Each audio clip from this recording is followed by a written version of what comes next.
যেখানে বিএনপি বারবারই ন্যূনতম সংস্কার শেষে নির্বাচনের দাবি করে আসছে, সেই বাস্তবতায় দাঁড়িয়ে এনসিপি বলছে যে মৌলিক সংস্কার ছাড়া, রাষ্ট্রের কাঠামোগত পরিবর্তন ছাড়া তারা নির্বাচন মেনে নেবে না।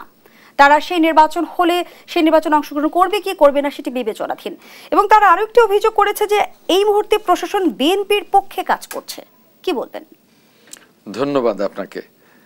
ধন্যবাদ আমার প্রিয় মানুষ রহিন হোসেন প্রিন্সকে। স্বাগতম সম্মানিত দর্শক।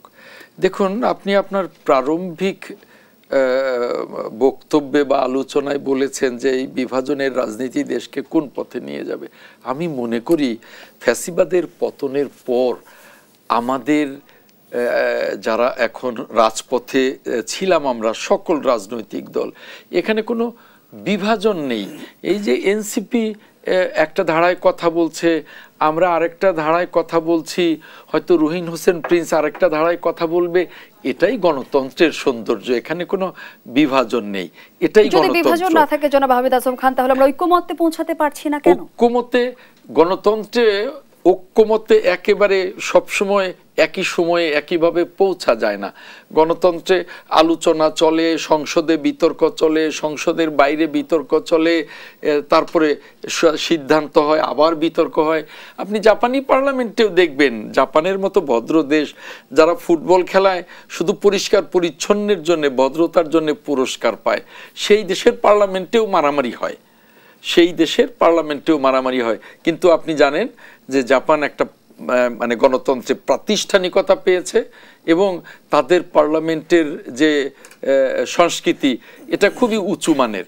তারপরেও সেখানে মারামারি হয়। এটা আর কিছু না, এটা গণতন্ত্র। তো গণতন্ত্রে ভিন্ন মত থাকবেই, তাই বলে যে বিভাজনটা জাতিকে করে দিয়ে গেছে ফ্যাসিবাদ, সেই বিভাজনটা আমাদের মধ্যে আর নেই। আমরা এখন গণতন্ত্রের নতুন অগ্রযাত্রায় যাওয়ার প্রস্তুতিতে আছি। তো সেই ক্ষেত্রে যে কথাটা আমরা বলছি যে সংস্কার, আমরা সংস্কার চাই, কিন্তু সংস্কার একটা চলমান প্রক্রিয়া। এটা শেষ করে নির্বাচনে যাওয়া যাবে না, কারণ এই সংস্কারটা যুগ যুগ ধরে চলবে। কাজেই একেবারেই সংস্কার শেষ করে নির্বাচন, এ কথাটাও যেমন সঠিক নয়, আবার আমরা যেমন বলছি যে অত্যাবশ্যকীয় কিছু সংস্কার তো লাগবেই, যেমন নির্বাচন কমিশন সংস্কার, যেমন প্রশাসনিক কিছু সংস্কার। এগুলো যদি না হয় তাহলে নির্বাচনটা অবাধ এবং নিরপেক্ষ হবে কি করে? এবং আজকে ডক্টর আলী রিয়াজ একটা কথা বলছে বিএনপির সাথে আলোচনায়, যে আর যেন ফ্যাসিবাদ আসতে না পারে, আমরা সেভাবে সংস্কার চাই।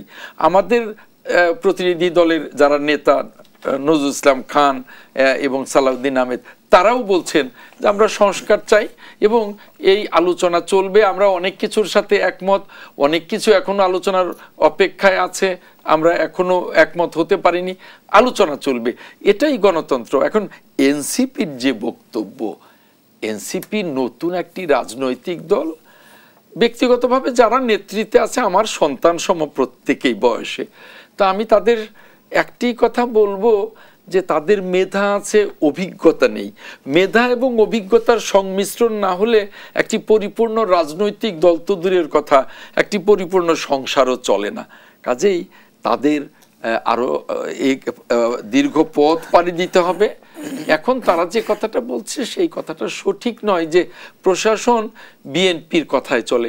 আমরা তো স্পষ্ট দেখি যে ফখরুদ্দিন মঈনুদ্দিনের আমলে একটি রাজনৈতিক দল হয়েছিল যাকে আমরা কিংস পার্টি বলতাম, অথচ ফখরুদ্দিন মঈনুদ্দিন কিন্তু এটা নিয়ে কথা বলেননি।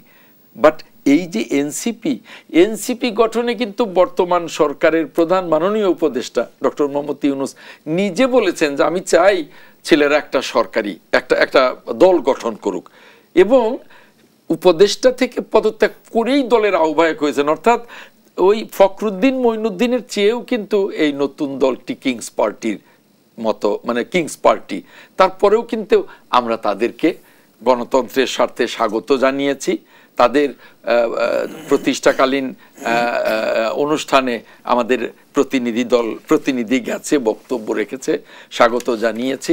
এখন আমরা জানি যে সেই অনেকেই বলে যে এটা এনসিপি সরকার, এখানে এনসিপির যে প্রভাব আছে বা আরো একটি দল তাদের যে প্রভাব আছে, সেখানে বিএনপির সেই তুলনায় কোনো প্রভাবই নেই এবং বিএনপি সেই প্রভাব খাটাতেও চায় না। বিএনপি চায় অবাধ এবং নিরপেক্ষ নির্বাচনের জন্য প্রশাসন নিরপেক্ষ থাকুক, বিএনপির প্রভাবে না, এনসিপির প্রভাবে না, বা অন্য যে দলটি তারও প্রভাবে না, নিরপেক্ষ থাকুক এবং নিরপেক্ষ প্রশাসন, নিরপেক্ষ নির্বাচন কমিশন, নিরপেক্ষ আইন শৃঙ্খলা বাহিনী, যাতে করে আমরা ডক্টর মোহাম্মদ ইউনূস যেভাবে বলছেন যে ইতিহাসের সর্বশ্রেষ্ঠ নিরপেক্ষ একটি নির্বাচন করবেন, আমরা সেইটা চাই।